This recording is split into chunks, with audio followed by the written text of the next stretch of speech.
Bonjour à tous et bienvenue sur ma chaîne, la bibliothèque d'Emilia. Aujourd'hui, on se retrouve, que le temps passe vite, pour les sorties d'octobre. Et alors, pour être très honnête, cette année, j'ai été très déçue par les sorties de septembre. Parce que d'habitude, septembre, c'est là où il y a le plus de titres qui me tentent. Et là, cette année, je suis un petit peu restée sur ma faim. Il y avait quelques titres qui me tentaient, mais je les avais déjà en VO. Enfin, j'ai pas été à me dire, oh mon porte-monnaie, il va tellement me détester ce mois-ci. Alors que le mois d'octobre, eh bien chers amis, le mois d'octobre me fait exactement cette impression. J'ai l'impression que quasiment toutes mes sorties les plus attendues de l'année ont décidé de se concentrer pile sur le mois d'octobre. Il y a quasiment que des titres que j'attendais avec énormément d'impatience. Et j'avoue que ça n'a pas du tout été difficile de vous trouver mes 10 titres préférés en ce qui concerne les sorties du mois d'octobre. J'ai même dû choisir entre certains pour ne pas les mettre parce que j'avais vraiment envie de me concentrer sur les titres qui me font le plus envie. Et là c'est clairement ça, c'est là tout ce que je vais vous présenter, ça me donne terriblement envie. Alors évidemment je ne vais pas inclure parmi ces 10 titres les collectors parce que le mois d'octobre est vraiment le mois où notre portefeuille va être troué. Parce qu'entre les éditions collector du Prince Cruel, d'Enchantment of Ravens, des tomes 3 et 3.5 d'Akotar et de la passeuse de mots, ils se sont tous dit allez octobre go. En même temps c'est vrai que les sortir maintenant ça laisse un petit peu de temps pour les cadeaux de Noël. Voilà, vous savez ce que je vais mettre sur ma liste de cadeaux de Noël en tout cas, mais je les ai pas comptés parce que ce sont des rééditions et là je vais vraiment vous parler des titres qui sortent pour la première fois en octobre en français et qui me donnent trop envie. Le tout premier, il va peut-être pas parler à beaucoup de monde, mais c'est Son of a Witch de Gregory Maguire et ça sort chez Brajlon le 5 octobre. Alors si je dis que ça va pas forcément parler à tout le monde, c'est parce que c'est vrai que l'univers de Wicked, c'est pas très connu en France, mais il se trouve que c'est une comédie musicale à énorme succès dans les pays anglo-saxons. C'est peut-être l'une des comédies musicales les plus jouées sur Broadway, les plus connues, les plus aimées. Et Gregory Maguire avait sorti Wicked, tout simplement, qui était donc l'histoire d'Elphaba, la méchante sorcière de l'Ouest dans Le Magicien d'Oz, qui est basée sur cette comédie musicale. Et Son of a Witch, c'est la suite, ça se concentre tout simplement sur un garçon qui serait peut-être le fils de Elphaba, donc la méchante sorcière de l'Ouest. Je veux pas en savoir plus, moi qui suis archi fan des comédies musicales de Broadway, forcément ça m'a intriguée, ça m'a tapé dans l'œil.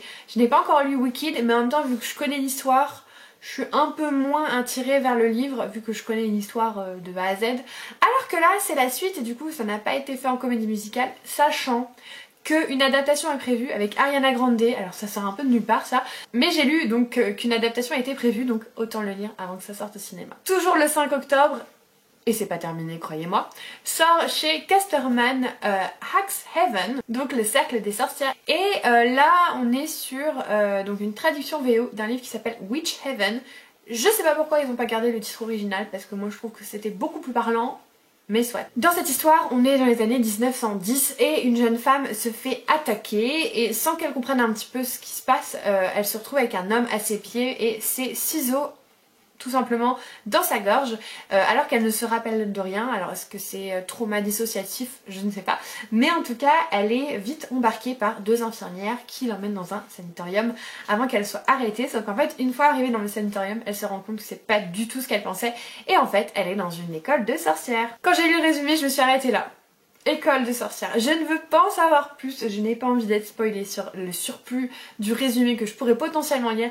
Tout ce que je comprends en tout cas c'est que c'est à moitié historique et ça déjà j'aime beaucoup et qu'en plus c'est une école de magie.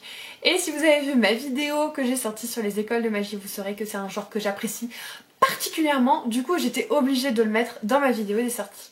Le 5 octobre toujours chez Hachette Heroes dans la collection Modern Princess, donc cette réécriture moderne des princesses, des contes de fées dans une espèce de romance adulte sans magie à notre époque.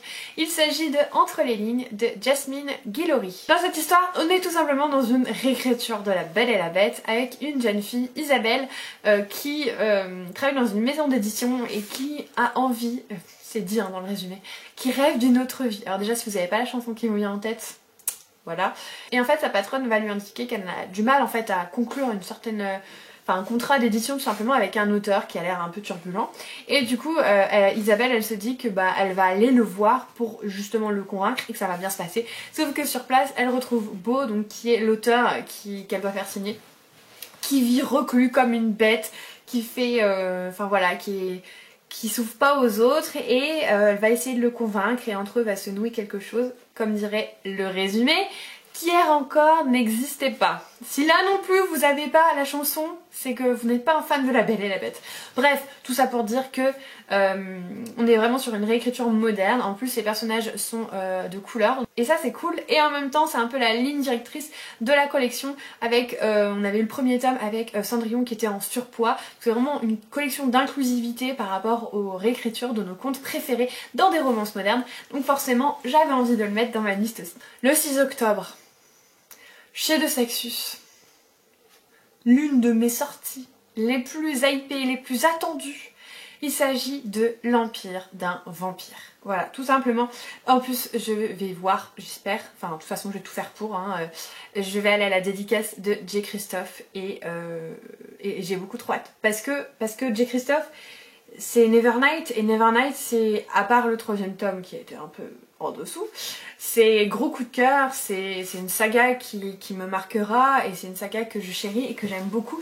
Et j'avoue que l'idée d'avoir un livre sur les vampires, sachant que les vampires en fantasy c'est quelque chose quand même qui me botte pas mal, donc je me suis dit ce livre là pour Halloween, mais incroyable.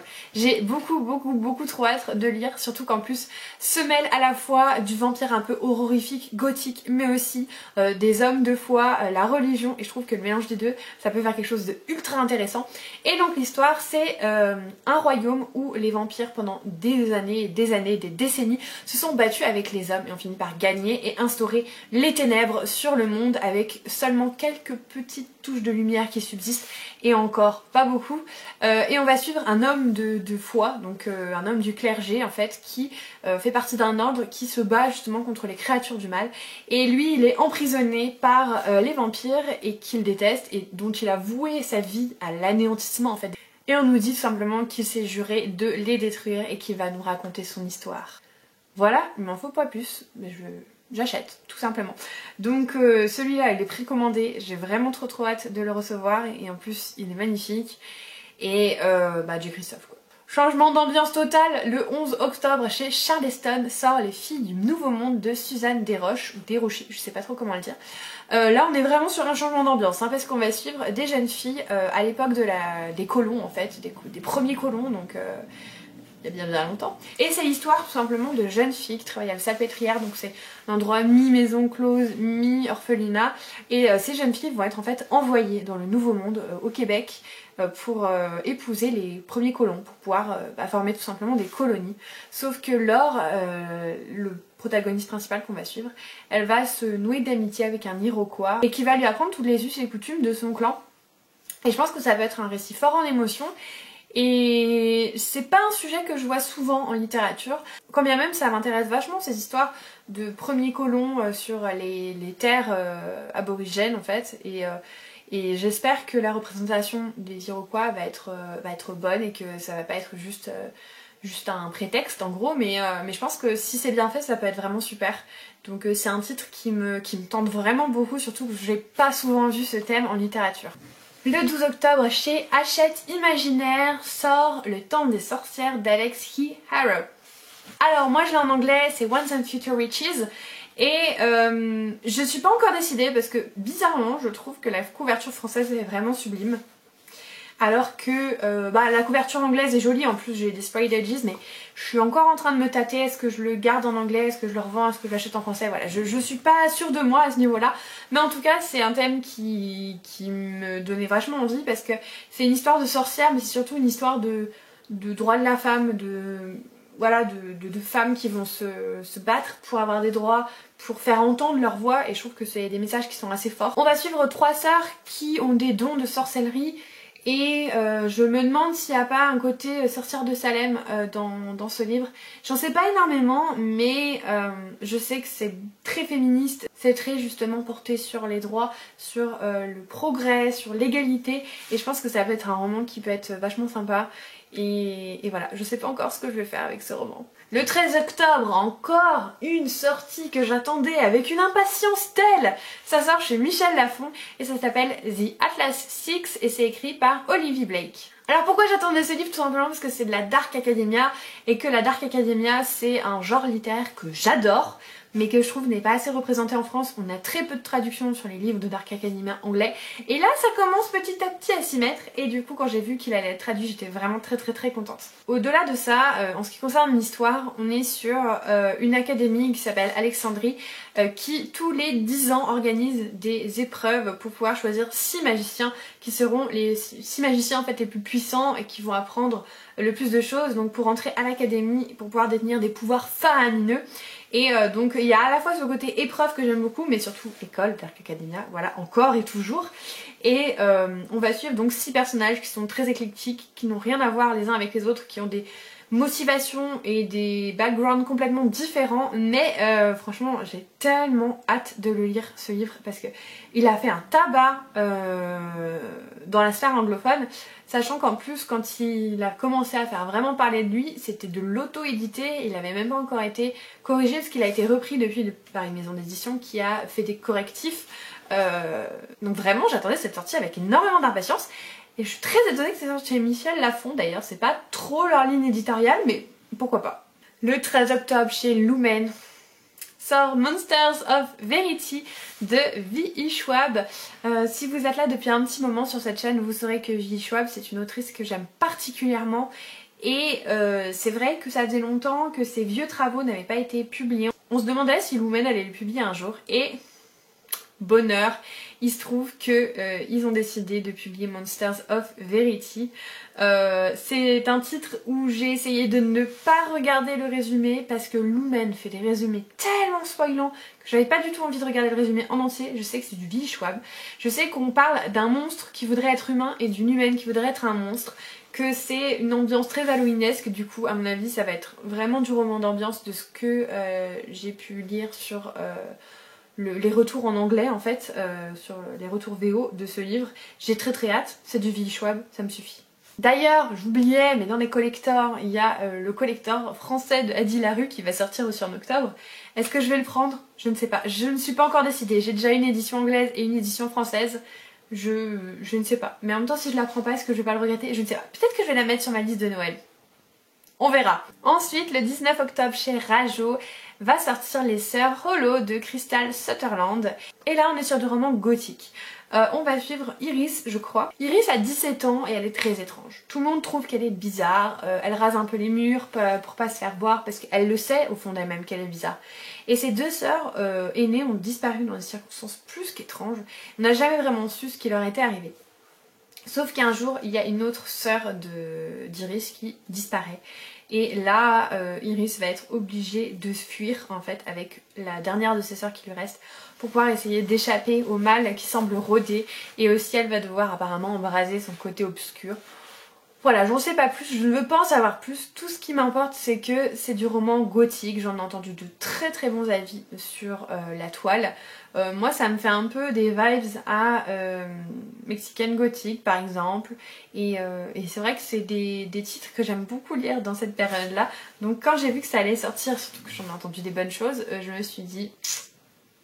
pourquoi pas. Et enfin, le dernier titre de cette sélection sort le 20 octobre chez les éditions Le Cherche-Midi. Et il s'agit de Meurtre et biscuits au sucre de Johan Fluck. C'est une enquête d'Anne Swensen, je ne sais plus, je crois que c'est le 6e tome. Je suis absolument pas à jour hein, sur les enquêtes d'Anne Swensen. J'en suis au tome 2, d'ailleurs je vous ai fait un vlog exprès là-dessus où je mène l'enquête, je vous le mets là. Mais en même temps, je prends mon temps, voilà, je suis pas pressée. Mais j'étais obligée de le mettre dans cette sélection, sachant que au jour où je tourne cette vidéo, ça fait 3 jours que j'ai lu le 2e tome, donc je suis encore ultra hypée. J'adore Anna Swensen, c'est une pâtissière rigolote qui va mener l'enquête parce qu'elle se retrouve toujours au mauvais endroit, au mauvais moment. Et je la trouve très pétillante, très agréable. Et j'adore ses enquêtes, j'adore ses recettes de pâtisserie que je me régale de faire. Mon chéri aussi est très content à chaque fois. Et du coup j'avais envie de le mettre dans cette sélection même si je l'achèterai pas tout de suite parce que je suis pas encore à jour. Mais voilà, ça sort le 20 octobre. Du coup c'est fini pour cette sélection de 10 livres. Je vous jure que ça a été un peu compliqué de trouver que 10 livres. J'aurais pu en faire plus, mais en même temps j'avais vraiment envie de laisser que ce que j'ai énormément envie d'avoir, de lire, sachant que ces 10 titres me font vraiment très envie. N'hésitez pas à me dire lequel vous tente, et puis potentiellement aussi la sortie que vous attendez que je n'ai pas listée dans cette vidéo, parce que il y en a énormément, mais qui vous tente plus qu'une autre. Et puis bah écoutez, si jamais vous avez envie de soutenir ma chaîne, n'hésitez pas à me mettre un petit commentaire, vous abonner, un petit pouce, ça fait toujours plaisir d'avoir vos retours. Et puis en attendant la prochaine vidéo, comme d'habitude, je vous souhaite de merveilleuses lectures et je vous fais des bisous.